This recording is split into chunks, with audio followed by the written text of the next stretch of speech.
लेकिन जब बच्चा गर्भ में होता है तो वो 3 कालों से होकर गुजरता है, जो कि है डिंबावस्था, बीजकरण अवस्था या भ्रूणावस्था। Welcome to TET Mantra by Kiran academy. और चलिए स्टार्ट करते हैं सेशन, और मुझे लास्ट में जरूर बताइएगा कि आपके 15 में से कितने नंबर बन रहे हैं। तो चलिए स्टार्ट करते हैं। बच्चे की बुद्धि लब्धि 90 से 110 के मध्य है, वह है। जिस बच्चे की बुद्धि लब्धि 90 से 110 के मध्य होती है, वह किस बुद्धि लब्धि की श्रेणी में आता है? तो वह आता है सामान्य बुद्धि की श्रेणी में। ठीक है, ये कई बार क्वेश्चन पूछा गया है कि 90 से 110 के मध्य जिस बच्चे की बुद्धि लब्धि होती है वो किस श्रेणी में आता है? तो वो सामान्य बुद्धि की श्रेणी में आता है। ठीक है, बच्चे के लिए निःशुल्क एवं अनिवार्य शिक्षा का अधिकार अधिनियम कितने वर्ष के बच्चों के लिए लागू है? 6 से 14 वर्ष, 7 से 13 वर्ष, 5 से 11 वर्ष या 6 से 12 वर्ष? तो आपको बताना है कि कितने वर्ष के बच्चों के लिए निःशुल्क एवं अनिवार्य शिक्षा का अधिकार अधिनियम लागू किया गया था। तो ये कितने वर्ष के लिए है? 6 से 14 वर्ष के बच्चों के लिए। ठीक है, वेरी वेरी इंपॉर्टेंट क्वेश्चन है। फैक्चुअल क्वेश्चन में डायरेक्ट ये क्वेश्चन पूछ सकता है आपसे। ठीक है, एक बच्चे की वृद्धि और विकास के अध्ययन की सर्वाधिक अच्छी विधि कौन सी है? वृद्धि और विकास के अध्ययन की सर्वाधिक अच्छी विधि बतानी है। क्या वो मनोविश्लेषण विधि है, तुलनात्मक विधि है, विकासीय विधि है या सांख्यिकी विधि है? तो वृद्धि और विकास के अध्ययन की सर्वाधिक अच्छी विधि विकासीय विधि है। ठीक है, यानी कि राइट आंसर क्या हो जाएगा? ऑप्शन नंबर सी सही हो जाएगा। और ये कई बार क्वेश्चन पूछा भी गया है। अगर आपने previous year question paper set लगाए होंगे तो आपको ये क्वेश्चन देखने को जरूर मिला होगा। केवल सीटेट में ही नहीं बल्कि हर टेट में, चाहे वो स्टेट टेट हो, यूपी टेट हो, हर पेपर में इस तरह के क्वेश्चन पूछे जाते हैं। गार्डनर ने 7 बुद्धि का अधिमान निर्धारित किया, इनमें से कौन सा नहीं है? तो गार्डनर ने बुद्धि के अधिमान निर्धारित किए थे। उन्होंने 7 बुद्धि के अधिमान बताए थे। ठीक है, जिनमें से आपको ये बताना है इनमें से कौन सा बुद्धि का अधिमान नहीं है। तो बुद्धि के अधिमान जो गार्डनर ने बताए थे उसमें स्थान संबंधी बुद्धि थी, अंतर्व्यक्तित्व संबंधी बुद्धि थी, भाषात्मक बुद्धि थी, लेकिन भावात्मक बुद्धि नहीं थी। ठीक है, तो इसके लिए राइट आंसर हो जाएगा ऑप्शन नंबर बी, भावात्मक बुद्धि। गार्डनर के 7 बुद्धि का अधिमान नहीं है। ठीक है, यदि एक बच्चे की मानसिक आयु 5 वर्ष है और वास्तविक आयु 4 वर्ष है तो उस बच्चे की बुद्धि लब्धि होगी। आपको एक फॉर्मूला लगाना है, बुद्धि लब्धि बराबर मानसिक आयु अपॉन वास्तविक आयु इंटू 100। ठीक है, तो मानसिक आयु क्या है? 5 वर्ष है। ठीक है, वास्तविक आयु है 4 वर्ष और इंटू कर देंगे हम 100। तो 4 से हम 100 को कट करेंगे तो कितना हो जाएगा? ये आ जाएगा 25। ठीक है, तो 25 इंटू 5 करेंगे तो ये कितना आ जाएगा? 125। तो राइट आंसर हो जाएगा ऑप्शन नंबर ए। इस तरह से भी क्वेश्चन पूछा जाता है। इसके लिए आपको फॉर्मूला याद होना चाहिए कि बुद्धि लब्धि का फॉर्मूला होता है बुद्धि लब्धि बराबर मानसिक आयु अपॉन वास्तविक आयु इंटू 100। ठीक है, मनोविज्ञान शिक्षा का आधारभूत विज्ञान है, यह किसने कहा है? B.N. झा ने कहा है, स्कीनर ने, डेविस ने या वुडवर्थ ने?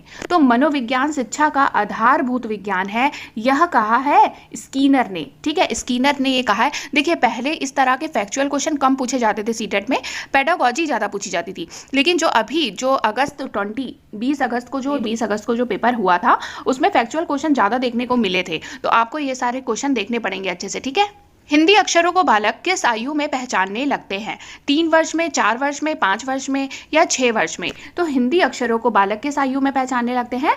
5 वर्ष में पहचानने लगते हैं। एलेक्सिया है पढ़ने की अक्षमता, लिखने की अक्षमता, सीखने की अक्षमता या सुनने की अक्षमता। और जिसने भी अक्षमता वाला चैप्टर नहीं देखा है वो जाके देख सकता है। मैंने पूरी अक्षमताएं डिटेल में पढ़ाई हैं और मैंने ये भी बताया है कि उन अक्षमताओं को दूर करने के लिए किस तरह की शिक्षा का प्रावधान किया गया है सरकार के द्वारा।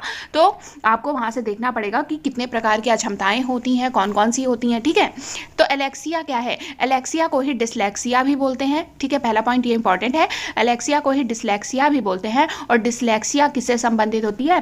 पढ़ने की अक्षमता से संबंधित होती है। इसमें बच्चे को पढ़ने में कठिनाई होती है। ठीक है, और लिखने की जो अक्षमता होती है उसे क्या बोलते हैं? उसे डिस्ग्राफिया बोलते हैं। ठीक है, और गणित की अक्षमता, गणित में वो गणित के क्वेश्चन, नॉर्मल क्वेश्चन भी बच्चा अगर नहीं कर पाता है तो वो किस में आता है? डिसकैलकुलिया में आता है। ठीक है, पियाजे की औपचारिक संक्रियात्मक अवस्था किस आयु अवधि तक मानी जाती है? 0 से 2 वर्ष, 2 से 7 वर्ष, 7 से 11 या 11 से 15? तो औपचारिक संक्रियात्मक अवस्था जो पियाजे ने बताई है वो सबसे लास्ट की अवस्था होती है। ठीक है, तो पियाजे ने औपचारिक संक्रियात्मक अवस्था किस अवस्था को माना है? तो सबसे पहले तो आपको पता होना चाहिए पियाजे ने कौन सा सिद्धांत दिया है। तो पियाजे ने संज्ञानात्मक विकास का सिद्धांत दिया है जिसमें उन्होंने स्टेजेस बताई हैं। तो 0 से 2 वर्ष को उन्होंने बताया है संवेदी गामक अवस्था, 2 से 7 वर्ष है पूर्व संक्रिया संक्रियात्मक अवस्था, 7 से 11 वर्ष है मूर्त संक्रियात्मक अवस्था एंड 11 से 15 वर्ष है अमूर्त संक्रियात्मक अवस्था। अमूर्त या औपचारिक संक्रियात्मक अवस्था भी इसे कहते हैं। तो यानी कि राइट आंसर क्या हो जाएगा, 11 से 15 वर्ष को ही पियाजे ने औपचारिक संक्रियात्मक अवस्था की अवधि मानी है। ठीक है। गर्भ में बालक को विकसित होने में कितने दिन लगते हैं? 150 दिन, 280 दिन, 390 दिन या 460 दिन? ये बहुत ज़्यादा इंपॉर्टेंट क्वेश्चन है। तो गर्भ में बालक को विकसित होने में कितने दिन लगते हैं? ये लगते हैं 280 दिन। ठीक है। किस मनोवैज्ञानिक ने अपने 3 वर्षीय पुत्र का अध्ययन किया? वेरी वेरी इंपॉर्टेंट क्वेश्चन है, पूछा भी गया है कई बार। पेस्टोलॉजी ने, वॉटसन ने, स्टैनले हॉल ने या जेम्स सल्ली ने? तो जिस मनोवैज्ञानिक ने अपने 3 वर्षीय पुत्र का अध्ययन किया था वो है पेस्टोलॉजी। बालक का विकास होता है सिर से पैर की ओर, पैर से सिर की ओर, दोनों ओर से या इनमें से कोई नहीं। तो बालक का विकास 2 तरह से होता है। ठीक है। एक तो सिर से पैर की ओर होता है और एक होता है केंद्र से बाहर की ओर। ठीक है। तो बालक का विकास किस ओर हुआ? देखो केंद्र से बाहर की ओर तो यहाँ पर ऑप्शन दिया नहीं है, एक ही ऑप्शन दिया है सिर से पैर की ओर। मतलब राइट आंसर हो जाएगा ऑप्शन नंबर ए। पैर से सिर की ओर विकास नहीं होता तो ये दोनों तो होंगे नहीं, इनमें से कोई भी नहीं है। तो यानी कि राइट आंसर हो जाएगा ऑप्शन नंबर ए, सिर से पैर की ओर बालक का विकास होता है। विकास के संबंध में गलत कथन है। विशिष्ट से सामान्य की ओर सार्वभौमिक प्रक्रिया है, दिशा सिर से पैर की ओर होती है, वर्तुलाकार गति। तो विकास के संबंध में गलत कथन आपको बताना है। तो सबसे पहले आपको पता होना चाहिए कि कौन कौन से कथन जो है सही है। तो लास्ट से देखेंगे वर्तुलाकार गति। हाँ जी, वर्तुलाकार गति होती है विकास की।